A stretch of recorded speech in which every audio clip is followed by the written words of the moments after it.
HDFC bank के credit card पर लगने वाले शुल्क में बढ़ोतरी करने का फैसला किया है। एचडीएफसी बैंक क्रेडिट कार्ड पर फिलहाल 2.75 से 2.95% का मासिक शुल्क लेता है। बढ़ोतरी के बाद ये दरें 3.05 से 3.25% हो जाएंगी।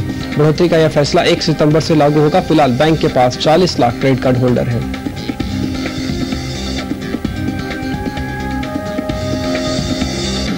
और इसी खबर में बातचीत करने के लिए हर्ष रुंगटा से हमारे साथ जुड़े हैं अपनालोन.com के। हर्ष, बहुत बहुत स्वागत है कार्यक्रम में आपका। यहाँ जो 30 BPS की जो बढ़ोतरी की गई है, आप इसको कैसे देखते हैं? और भी कई बैंकों ने इंटरेस्ट रेट्स क्रेडिट कार्ड पे बढ़ाया है। फिलहाल पिछले दिनों में ICICI बैंक ने भी बढ़ाया था, उसके पहले एक दूसरे बैंक ने भी बढ़ाया है। तो इंटरेस्ट रेट तो बढ़ ही रही है, उसमें क्रेडिट कार्ड के इंटरेस्ट रेट्स को भी बढ़ाया गया है। और इंटरेस्ट रेट की बढ़ोतरी में सिर्फ आप ब्याज की बढ़ोतरी न देखें, क्योंकि उस ब्याज पर सर्विस टैक्स भी लगता है। तो एक्चुअल इंक्रीज जो है उस पे 12.36% और लग जाएगा।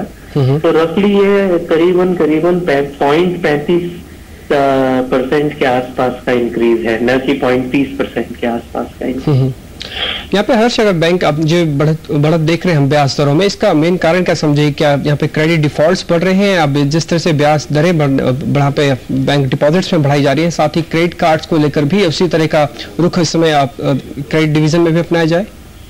तो ये कह पाना तो मुश्किल है कि exactly particular bank interest rate क्यों बढ़ा रहा है। तो ये तो उनके इंटरनल रीजंस है, बट सारे मार्केट में मेरे ख्याल से ये तो क्लियर है कि पहली बात ब्याज की दरें बढ़ गई है, और दूसरी बात जो डिलेड पेमेंट्स हैं या जो डिफॉल्ट्स हैं क्रेडिट कार्ड पर, उनमें भी इजाफा हुआ है, वो भी बढ़े हैं।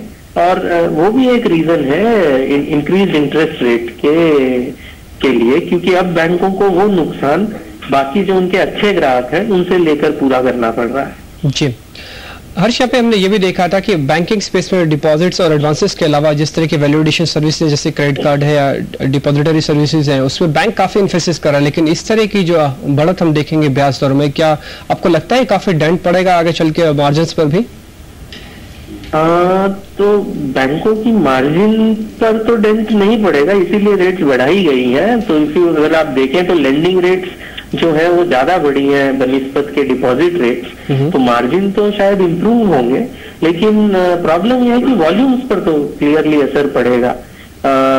ऑलरेडी क्रेडिट कार्ड की इंटरेस्ट रेट तो बहुत ज्यादा हाई है, और अब उस पे और बढ़ोतरी करने से शायद जो उसका यूसेज है क्रेडिट के लिए वो शायद थोड़ा कम हो, उस हिसाब से उनकी मार्जिन पर फर्क पड़ सकता है। बाकी तो ब्याज की दरें लोन्स पर ज्यादा बढ़ी है बनिस्बत डिपॉजिट की रेट्स। जी हर्ष, बहुत बहुत धन्यवाद इस जानकारी के लिए। धन्यवाद।